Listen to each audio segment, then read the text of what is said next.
I still remember the exact moment the entire wedding hall went silent.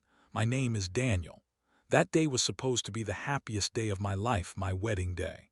The hall was decorated with white flowers, golden lights, and expensive crystal. My bride, Sophia, looked like a dream in her white gown. Everything was perfect until my grandmother walked in. She came late. She was wearing an old, faded blue dress that she had owned for almost 20 years. Her shoes were worn out. She carried a small plastic bag in her hand instead of a proper gift. When she entered the hall, several of Sophia's relatives openly stared at her. Some even whispered and laughed. Sophia's mother walked up to me with a tight smile and said, "Daniel, is that really your grandmother? She looks a little out of place, don't you think? Maybe she should sit at the back." I felt embarrassed. I loved my grandmother more than anyone in the world, but in that moment, surrounded by rich in-laws and perfect decorations, I felt ashamed of how she looked. I gently took her hand and guided her to a table far from the main family table. She just smiled at me and said softly, "It's okay, Beta. I'm happy just to see you get married." During the ceremony, things got worse. One of Sophia's aunts loudly said, "Look at that old woman. Did she even bring a proper gift? That plastic bag looks so cheap."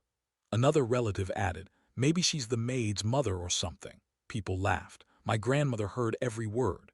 She kept her head down and kept smiling, but I could see her hands trembling slightly. When it was time for the family photos, Sophia's mother pulled me aside and whispered, "Daniel, can we take the photos without her? She doesn't really match the look of the wedding." I hesitated, and then I nodded. They took all the photos without my grandmother.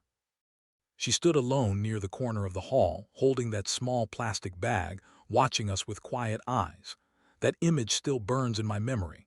After the photos, the reception began. Sophia's father stood up to give a speech.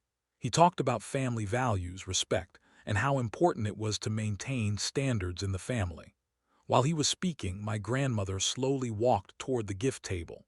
She placed her small plastic bag there and then went back to her seat. A few minutes later, one of the wedding coordinators opened the bag out of curiosity.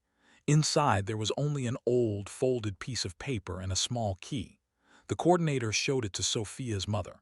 She laughed and said, "What is this? A key and a paper? What a poor gift."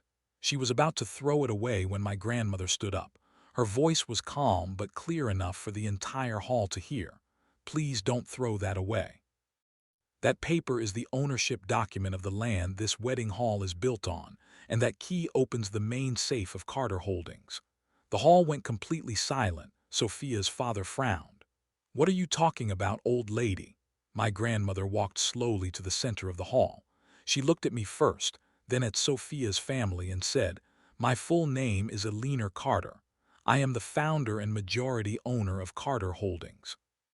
This wedding hall, the hotel next door, and the company your daughter's father has been trying to do business with for the last 3 years, all belong to me." No one spoke. She continued, "I came here today as a simple grandmother because I wanted to see if my grandson's new family would treat a poor old woman with respect. I wanted to see the real faces behind the expensive clothes and big smiles." Sophia's mother's face turned white. Her father's mouth opened, but no words came out. My grandmother looked at me and said gently, "Daniel, I never told you about the company because I wanted you to build your own life.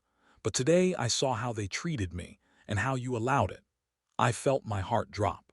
Shame washed over me harder than anything I had ever felt. Then she turned to Sophia's family and said clearly, "The business deal your company has been begging for is canceled. The partnership papers will not be signed. And this wedding hall will no longer be available for any future events from your side." She picked up her small plastic bag again, walked over to me and placed a hand on my cheek.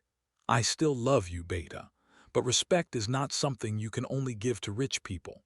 Then she walked out of the hall in complete silence. That night I sat alone in the hotel room. Sophia tried to talk to me, but I couldn't even look at her.